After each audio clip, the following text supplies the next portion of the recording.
2026 సంవత్సరంలోకి వచ్చేసాం. ఈ జనవరి నెలలో ఏ రాశుల వారికి ఎలా ఉండబోతుంది అంటారు? ఓకే, ఎప్పుడులాగే మనం ఫస్ట్ గోచారం మాట్లాడుకోవాలి. సో గోచార రీత్యానే మనం ఎప్పుడు రాశి ఫలితాలు అనేది చెప్పుకోవడం అనేది జరుగుతుంది. అంటే ఏంటి, గోచారం అంటే ప్లానెట్స్ తిరుగుతూనే ఉంటాయి. 12 రాశులు తిరుగుతాయి, 9 ప్లానెట్స్ మనకు తెలుసు. సో కొంతవరకు ఏంటంటే కొన్ని రాసుల వారికి బాగుంటుంది, కొన్ని రాసుల వారికి అంత బాగుండదు. సో జనరల్గా మాట్లాడుకోవాలి అంటే ఫస్ట్ మనం నేను ఎప్పుడైనా మాట్లాడే స్టార్టింగ్ ఏమో శని భగవాన్తో మొదలెడతాను. శని ప్రస్తుతం ఏంటంటే మీన రాశిలో ఉన్నారనమాట. సో ఆయన ఈ నెల అంతా ఇక్కడే ఉంటున్నారు, ఈ సంవత్సరం కూడా ఇక్కడే ఉంటున్నారు.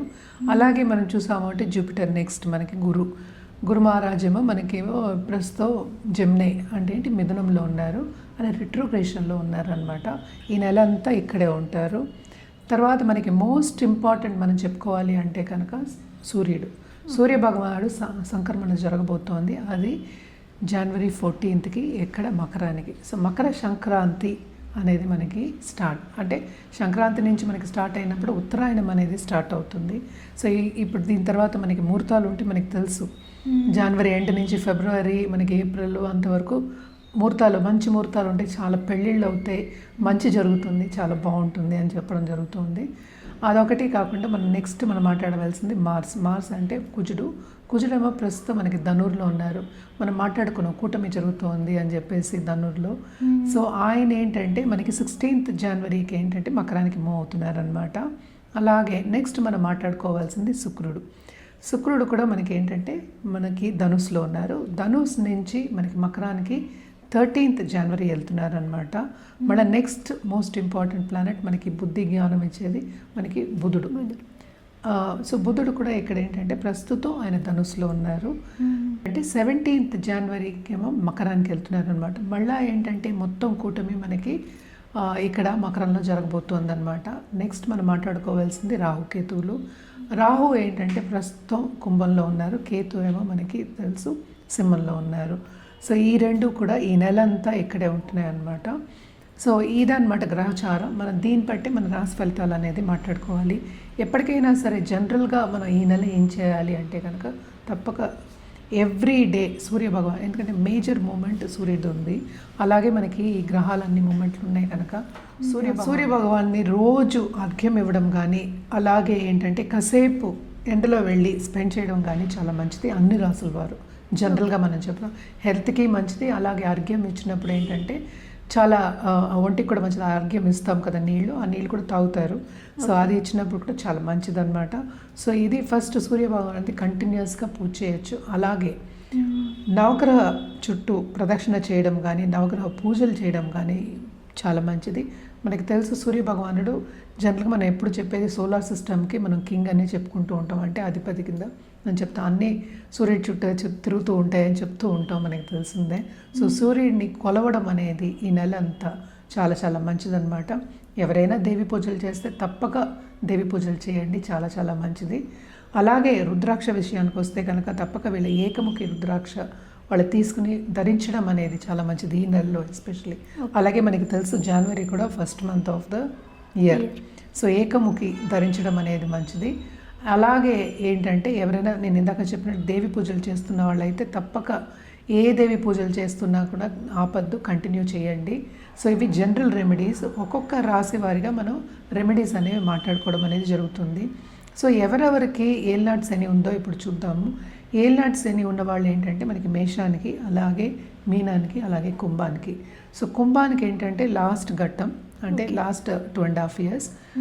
అలాగే మీనానికి సెకండ్ ఘట్టం, ఇంకా ఏంటంటే ఇంకా 5 ఏళ్ళ లోపల ఉందన్నమాట. సో మేషానికి ఏంటంటే ఇప్పుడే స్టార్ట్ అయింది కనుక ఇంకా 6-7 years, ఆల్మోస్ట్ 7 years వరకు ఉంటుందన్నమాట. అలాగే మనం చూసామంటే జూపిటర్ గురు రిట్రోగ్రేషన్లో ఉన్నారు. సో కొంతవరకు కొన్ని రాశుల వారికి ఇబ్బందిగా ఉంటుంది. అలాగే ఏ రాశి వాళ్ళకి బాగుంది అనేది చూద్దాం.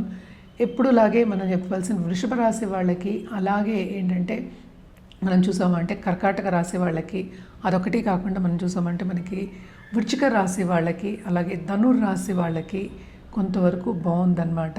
అండ్ ఆల్సో మనం చూసామంటే ఇక్కడ మనకి కుంభరాశి కూడా యాడ్ చేసుకోవాలి. కుంభరాశి వాళ్ళకి కూడా చాలా బాగుంది, ఎందుకంటే జూపిటర్ చూపు ఉంది, రిట్రోగ్రేషన్ అయినప్పటికీ కొంతవరకు వీళ్ళకి కూడా ప్లస్ పాయింట్స్ అనేవి మనకు కనిపిస్తున్నాయి. అంటే ఏలినాశని కూడా ఉంది. సో ఇవన్నీ కాకుండా కొన్ని ప్లస్ పాయింట్స్ అనేవి మనకు కనిపిస్తున్నాయి అన్నమాట. ఇది గ్రహచారం. సో నెక్స్ట్ మనం మాట్లాడుకోబోయేది ఇప్పుడు రాశి ఫలితాలు మాట్లాడుకుందాం. మేడం, ఈ జనవరి నెలలో వృషభ రాశి వారికి ఎలా ఉండబోతుంది అంటారు? వృషభ రాశి వాళ్ళకి కూడా ఏంటంటే బాగుంది చాలా. నేను ఇందాక చెప్పాను కదా 11th లాట్ సెకండ్లో పడ్డారు. సో తప్పక కుటుంబ పరంగా స్టేటస్ ఇంప్రూవ్ అయ్యే ఛాన్సెస్ మనకి కనిపిస్తున్నాయి. అదొకటే కాకుండా 4th లార్డ్ ఏమో ఇప్పుడు మనకి తెలుసు సన్ గాడ్, ఆయన మకరానికి వెళ్తున్నారు. ఆయనేమో 9th వెళ్తున్నారు అనమాట. అంటే 9th హౌస్కి వెళ్తున్నారు. సో తప్పక వీళ్ళకి చాలా బాగుంటుందనే చెప్పాలి. అండ్ ఆల్సో పార్ట్నర్షిప్ బిజినెస్లో ఉన్న వాళ్ళకి బ్రహ్మాండంగా ఉంటుంది. ఎందుకంటే మార్స్ కూడా వెళ్తున్నారు. అంటే కూటమి జరగబోతోంది 9th హౌస్లో. సో తప్పక వీళ్ళకి బిజినెస్ విస్తరిస్తుంది, వాళ్ళు చేసే పని విస్తరిస్తుంది. కెరియర్లో ఏంటంటే అడ్వాన్స్మెంట్స్ అనేవి మనకు కనిపిస్తున్నాయి. అదొకటి కాకుండా కంఫర్ట్ లెవెల్ కూడా చాలా పెరగాలన్నమాట. అండ్ ఎస్పెషలీ గవర్నమెంట్ రంగంలో ఉన్నవాళ్ళు, అలాగే గవర్నమెంట్ ఉద్యోగులు మనం చెప్పాలి అంటే వాళ్ళందరికీ చాలా బాగుంటుంది. అదొకటి కాకుండా ఫుడ్ రంగంలో ఉన్నవాళ్ళు అని చెప్తాం కాసేపు. ఏంటి ఇన్నోవేషన్స్ చేసేవాళ్ళు, ఫుడ్ రంగంలో ఇన్నోవేషన్స్ చేసేవాళ్ళకి కానీ, లేకపోతే ఒక ప్రోడక్ట్ చేసి అమ్మే వాళ్ళకి కానీ, అలాగే మార్కెటింగ్, ఆ ప్రోడక్ట్ని మార్కెటింగ్ చేసే వాళ్ళకి చాలా బాగుంటుంది. Especially second half of this month, అంటే మనకి 13th ఆఫ్ జనవరి నుంచి నెలంతా చాలా బాగుంది. స్టార్టింగ్ అప్పుడు మాత్రం కొంతవరకు ఇబ్బందులు, అలాగే ఏంటంటే మన కెరియర్ ప్రెషర్ అందాము, లేకపోతే చేసే పని మీద ఎక్కువ ధ్యాస పెట్టి బాధ్యతలు ఎక్కువ అయ్యి చాలా ఎక్కువ ప్రెషర్ ఫీల్ అయ్యే ఛాన్సెస్ మనకు కనిపిస్తున్నాయి అన్నమాట. కొంతవరకు హెల్త్ అనేది చూసుకుంటూ ఉండాలి, జాగ్రత్త పడాలి. ఎస్పెషలీ లెగ్ ఏక్స్ కానీ, కాళ్ళ నొప్పులు రావడం కానీ, కీళ్ళ నొప్పులు రావడం కానీ, ఏదైనా జారి పడకుండా కొంచెం జాగ్రత్త పడడం అనేది వీళ్ళకి చాలా మంచిదన్నమాట. అలాగే నిరుద్యోగులకి తప్పక ఉద్యోగ అవకాశం వస్తుంది. అలాగే లేకపోతే వాళ్ళకి కొత్త బిజినెసెస్లు పెట్టే ఛాన్సెస్ కూడా వీళ్ళకి కనిపిస్తున్నాయి అన్నమాట. వీళ్ళు ఏంటంటే ఇప్పుడు దాంపత్య జీవితం అనుకుందాం, లేకపోతే కుటుంబ పరిస్థితి అనుకుందాము, చాలా బాగుంటుంది. ఈ నెల అంతా ఎంజాయ్ చేస్తారు అనే చెప్పాలన్నమాట. తప్పక రాబడి ఉంది, అలాగే ఖర్చు లేకుండా ఏదీ లేదు. సో వీళ్ళకి మితమైన ఖర్చు ఏం లేదు, శుభ ఖర్చులే మనకి ఎక్కువ కనిపిస్తున్నాయి. అలాగే వీళ్ళు కూడా తప్పక బంధుమిత్రుల కలయిక ఉంటుంది. అలాగే వెళ్ళి కలుసుకుని రావడం కానీ, లేకపోతే ఫంక్షన్స్లో కలుసుకుని రావడం కానీ, ఇలాంటివన్నీ ఎంజాయ్మెంట్కి నేను చెప్పేది, వెళ్ళి రావడం అనేది మనకి ఎక్కువ కనిపిస్తుంది అనమాట. తప్పక ఇది ఒక ఎంజాయబుల్ మంత్ కింద వీళ్ళకి తీసుకోవచ్చు మనం, అంటే వృషభ రాశి వాళ్ళకి. మరి వీళ్ళు ఎలాంటి పరిహారాలు చేస్తే ఇంకా బాగుంటుంది అంటారు మేడం? వీళ్ళు తప్పక ఏంటంటే ఈ రాశికి అధిపతి మనకి తెలుసు శుక్రుడు అయ్యారు. శుక్రాచార్య ఏమో మనకి 9th హౌస్లో ఉన్నారు. సో సన్తో పాటే ఉన్నారు ఆయన కూడాను. సో ఈ నెల అంతాను అంటే కింద ఇప్పుడు ధనుస్లోనూ ఉన్నారు, అలాగే ఏంటంటే మనకి మకరంలోనూ కూడా అలాగే ఉన్నారు. సో తప్పక వీళ్ళు ఏంటంటే ఫస్ట్ సన్ గాడ్కి ప్రే చేయడం అనేది మంచిది. అంటే ఏంటి, మనకి సూర్య భగవాన్ని నిత్యం పూజ చేయండి. నేను ఇందాక నుంచి అదే చెప్తున్నాను, నిత్యం పూజ చేయండి, చాలా చాలా మంచిది. అండ్ ఆల్సో దాంతోపాటు లక్ష్మీ పూజలు చేయడం అనేది చాలా మంచిది. అంటే ఫ్రైడే ఎస్పెషలీ రెడ్ తామర పూలతోటి పూజ చేయండి, ఇంకా మంచిది అనమాట. అలాగే మన రుద్రాక్ష విషయానికి వస్తే కనుక తప్పక వీళ్ళు నవముఖి రుద్రాక్ష వేసుకోవడం అనేది చాలా మంచిది. దాంతోపాటు పంచముఖి కూడా వేసుకోవచ్చు.